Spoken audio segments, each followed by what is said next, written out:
नमस्कार दोस्तों, ये क्लास आपकी इम्पोर्टेंट होने वाली है वीडियो भर्ती एग्ज़ाम के लिए, जो आपकी 2 नवंबर को एग्ज़ाम होने वाली है।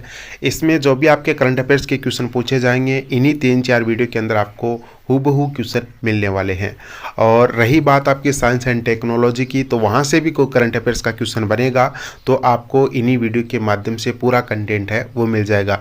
यानी लगभग आपके 4 वीडियो आने वाले हैं। इन 3-4 वीडियो के अंदर ही आपको पूरा करंट अफेयर्स का जो पोर्शन है फटाफट हम क्विकली रिवीजन यहाँ पर करने वाले हैं। और आपका कोई भी करंट अफेयर्स का क्वेश्चन है, चलिए हम शुरू करते हैं इस वीडियो को। और फटाफट से कमेंट जरूर कर देना इस वीडियो के नीचे, जो भी आपका सुझाव है, जो भी आप इस क्लास को क्या अप्रिशिएट करना चाहते हैं या नहीं करना चाहते। इसके साथ में आप लाइक जरूर करना इस वीडियो को।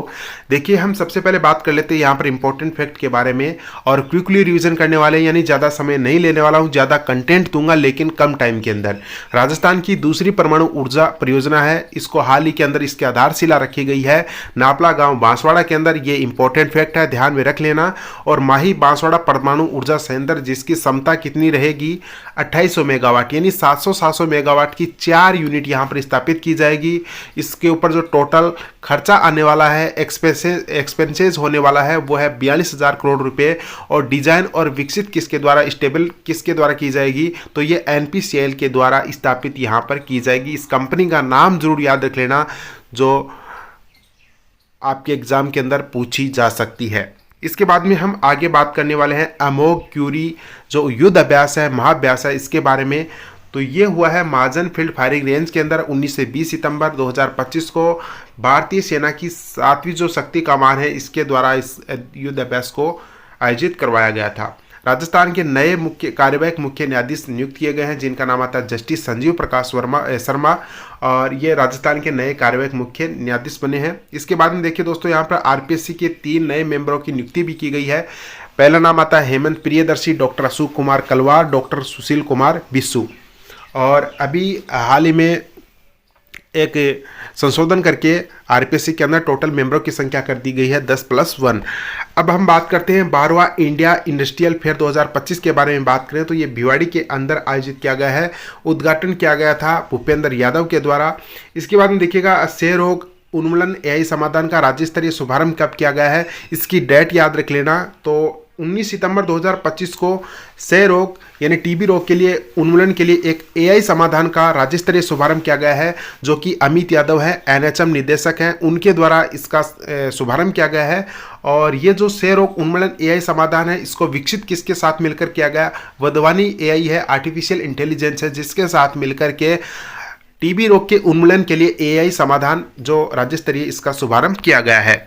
इसके बाद में देखिएगा, national tribal food festival 2025 tribal area है उदयपुर, और यहाँ पर नेशनल ट्राइबल फूड फेस्टिवल आयोजित किया गया है उदयपुर के अंदर, ये याद रख लेना। और एक जल सम्मेलन भी आयोजित किया गया था उदयपुर के अंदर, जो कि बार बार एग्जाम में पूछा जा चुका है 2025 के अंदर।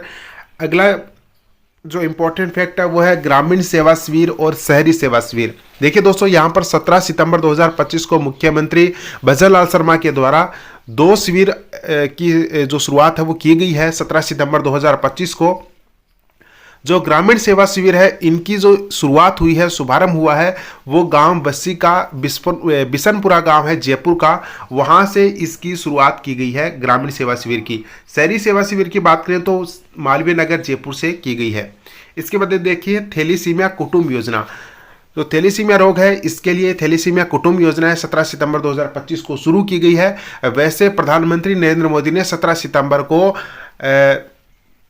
आपके एमपी से इसकी शुरुआत कर दी है, और राज्य में सीएम के द्वारा इसकी, यानी उसी समय 17 सितंबर 2025 को मुख्यमंत्री भी कॉन्फ्रेंस में जुड़े हुए थे। तो 17 सितंबर 2025 को राजस्थान में भी इस योजना की शुरुआत हो चुकी है। कुछ अपॉइंटमेंट है, 26वें मुख्य चुनाव आयुक्त कौन बने हैं, ज्ञानेश कुमार। इसके बाद में देखिएगा, सेबी के नए अध्यक्ष कौन है, वो है तुहिन कांता पांडे। नीति आयोग के नए सीईओ कौन बने हैं, बीवीआर सुब्रमण्यम। अनुवादक की सुविधा से लेस भारत की पहली विधानसभा कौन सी है, वो है उत्तर प्रदेश की विधानसभा। मुझे एक सवाल का और जवाब दीजिए कमेंट बॉक्स में कि सौर ऊर्जा पर आधारित चलने वाली पहली विधानसभा कौन सी है।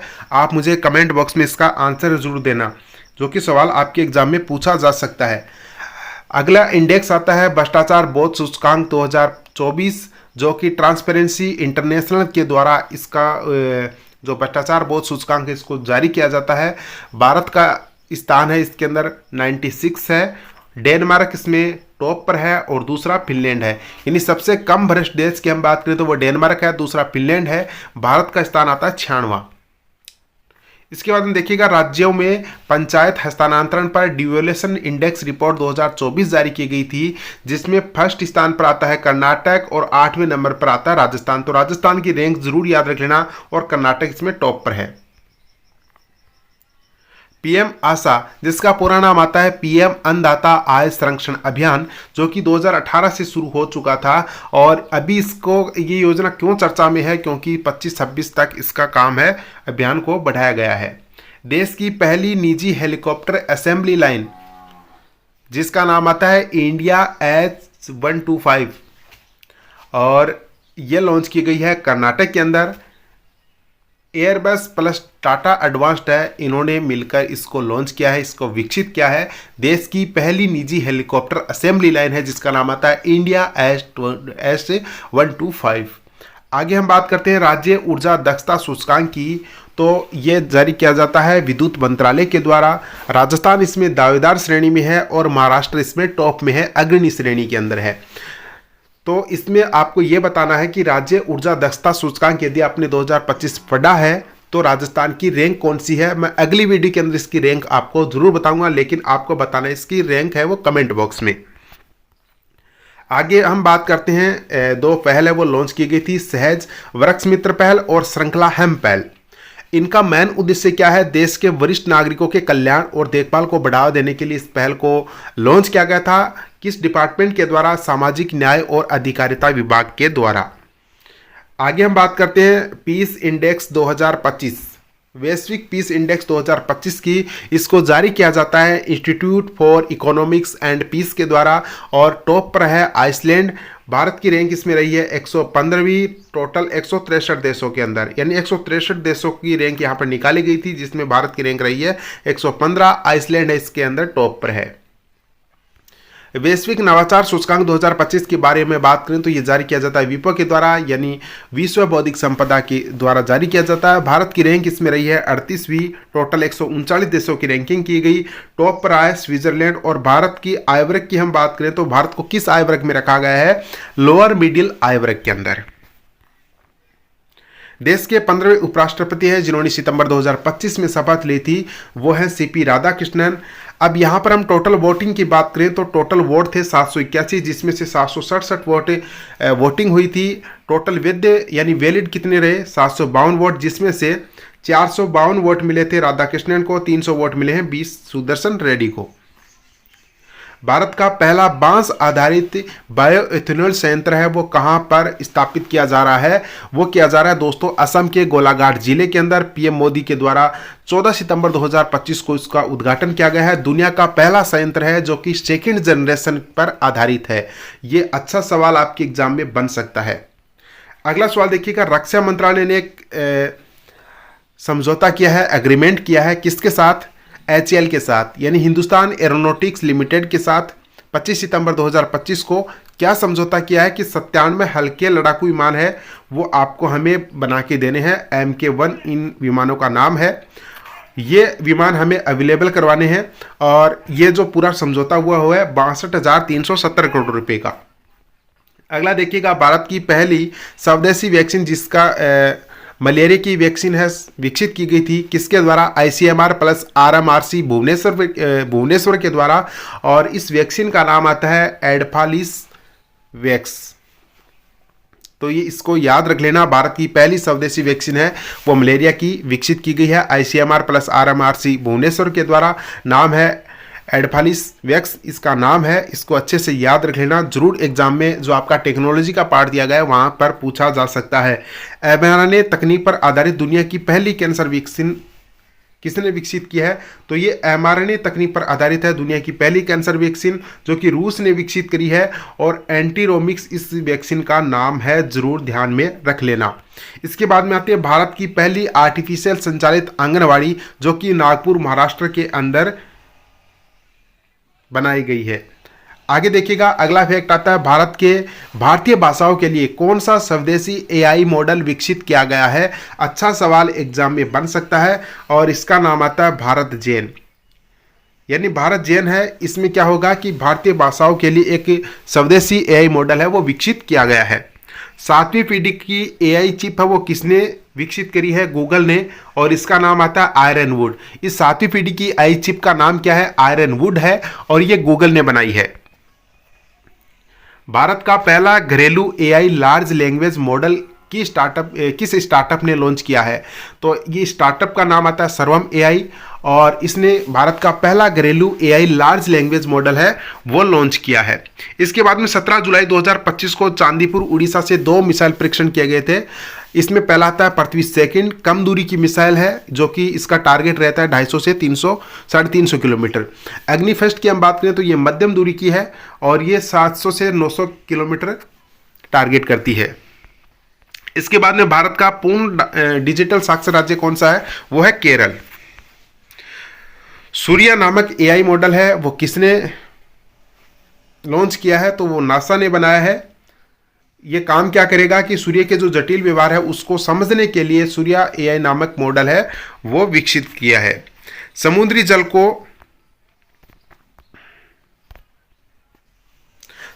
को स्वच्छ जल में बदलने के लिए साइफन संचालित तापीय विलवीकरण प्रणाली किसने विकसित की है, तो भारतीय विज्ञान संस्थान बेंगलुरु ने विकसित किया है कि समुद्री जल को स्वच्छ जल में बदलने के लिए जो साइफन संचालित तापीय विलवीकरण प्रणाली है ये विकसित की है भारतीय विज्ञान संस्थान बेंगलुरु ने। आगे देखिएगा, अमेरिका के बाद दुनिया का सबसे बड़ा गूगल का एआई डेटा हब कहाँ पर स्थापित किया गया है, विशाखापट्टनम के अंदर। भारत की पहली डीएनए आधारित जो हाथी गणना है वो की गई है अब की बार, और टोटल भारत में हाथी की बात करें तो 22,446 हाथी हैं वर्तमान में, और कर्नाटक में सबसे ज़्यादा हाथी मिले हैं। भारत का नया अनुसंधान केंद्र विकसित किया जा रहा है पूर्वी अंटार्कटिका में जिसका नाम आता है मैत्री सेकंड, और भारत का पहला अनुसंधान केंद्र जिसका नाम दक्षिण गंगोत्री था 1990 तक वो संचालित था। 1989 में मैत्री और 2012 में भारती यहाँ पर स्थापित किया गया था। अब एक नया अनुसंधान केंद्र बनाया जा रहा है जिसका नाम आता है मैत्री सेकंड पूर्वी अंटार्कटिका में। आगे हम बात करते हैं रोबोट की मदद से किडनी ट्रांसप्लांट करने वाला भारत का पहला सरकारी हॉस्पिटल कौन सा है, वो है एम्स दिल्ली। सेमिकॉन इंडिया 2025 जिसका आयोजन किया गया यशोभूमि नई दिल्ली में, और इसकी थीम क्या रखी गई है, अगली सेमीकंडक्टर महाशक्ति का निर्माण। ये अच्छे से आप जरूर याद रख लेना। सेमिकॉन इंडिया 2025 का आयोजन कहाँ पर किया गया है, यशोभूमि नई दिल्ली के अंदर। ब्रह्मांड की शुरुआती दौर की आवाज को समझने हेतु भारतीय वैज्ञानिकों ने कौन सा क्रेडिट कार्ड साइज कंप्यूटर विकसित किया है, और ये रमन रिसर्च इंस्टीट्यूट बेंगलुरु के द्वारा विकसित किया गया है जिस कंप्यूटर का नाम आता है प्रत्यूष। एक नया ब्लड ग्रुप भी खोजा गया है जो कि कर्नाटक के कोलार में, और एक महिला के अंदर यह खोजा गया है जिसका नाम आता है CRIB। चलिए अब बात करते हैं आगे, फेसलेस जीएसटी न्याय निर्णय के लिए पायलट परियोजना लागू करने वाला भारत का पहला राज्य कौन सा है, तो फेसलेस जीएसटी न्याय निर्णय के लिए पायलट परियोजना लागू करने वाला भारत का पहला राज्य जो कि डिजिटल राज्य है केरल। भारत का पहला स्मार्ट इंटेलिजेंट गांव कहां पर है, नागपुर के अंदर। भारत के पहले अत्याधुनिक पशु स्टेम सेल बायो बैंक और प्रयोगशाला का उद्घाटन कहां पर किया गया, हैदराबाद के अंदर, जो कि डॉक्टर जितेंद्र सिंह के द्वारा किया गया था। निमोनिया के इलाज के लिए एक नई दवा विकसित की गई है जिसका नाम आता है कंपाउंड 3 भी IIT रुड़की के द्वारा। सभासार AI 15 अगस्त 2025 को लॉन्च किया गया था पंचायती राज मंत्रालय के द्वारा। ये पंचायती राज मंत्रालय का AI है सभासार। भारत का पहला 5वीं पीढ़ी का लड़ाकू जेट है, इसका नाम आता है AMCA। वैसे USA का F-35 है, सुखोई का ASU-57 है जो कि रूस का है, और J-20 है वो चीन का है। राफेल को माना जाता है 4.5वीं पीढ़ी, यानी 4 और 5 की जो पीढ़ी है उसके बीच का माना जाता है राफेल को। तो भारत का पहला 5वीं पीढ़ी का लड़ाकू जेट है वो AMCA है। USA का F-35 है, और सुखोई है जो ASU-57 है वो ये रूस का है। तो यहाँ पर एग्जाम में आपके टेक्नोलॉजी वाले पार्ट से अंतरिक्ष प्रौद्योगिकी से यहाँ सवाल पूछा जा सकता है। पहला स्वदेशी डाइविंग सपोर्ट क्राफ्ट, इस पहले जहाज का नाम आता है DS CA-20 16 सितंबर 2025 को कोलकाता में। और भारतीय नौसेना के द्वारा ये 5 जहाज़ों की श्रृंखला निर्माण किया गया है टीटागढ़ रेल सिस्टम लिमिटेड के द्वारा, TRSL के द्वारा इसका निर्माण किया गया है, जिस पहले जहाज़ का नाम आता है DS CA-20 और ये पहला स्वदेशी डाइविंग सपोर्ट क्राफ्ट है। ये 5 जहाज़ों की श्रृंखला है। आगे देखिएगा, भारत का पहला 4G नेटवर्क लॉन्च है, वो कहाँ पर किया गया? स्वदेशी 4G नेटवर्क ये ओडिशा के झारसुगुड़ा में लॉन्च किया गया है। BSNL की 25वीं वर्षगांठ के अवसर के ऊपर 27 सितंबर 2025 को मोदी जी गए हुए थे और इसकी लागत है वो 37,000 करोड़ रुपए की लागत है। विकसित किसके द्वारा किया जा रहा है? भारत का पहला स्वदेशी नेटवर्क तेजस प्लस TCS के द्वारा इसको विकसित किया जा रहा है। आगे ये देखिएगा, देश का पहला PM मित्र पार्क, तो ये धार भैंसोला गांव MP के अंदर इसको बनाया गया है। देश का पहला PM मित्र पार्क है, वो कहां पर स्थापित किया गया है? ये धार भैंसोला गांव MP में। तो यहीं से आपका जो थैलीसीमिया कुटुंब योजना है वो शुरू की गई थी 17 सितंबर 2025 को। 5G विजन के ऊपर आधारित है ये, और यहाँ से 3 अभियान उसी दिन शुरू हुए थे। स्वस्थ नारी स्वस्थ परिवार, पोषण अभियान, सुमन सखी चैटबॉट भी लॉन्च किया गया था। तो ये थे दोस्तों इस वीडियो के अंदर आपके सारे करंट अफेयर्स की जितने भी सवाल थे, मैंने यहाँ पर आपको सारे के सारे जो बता दिए हैं।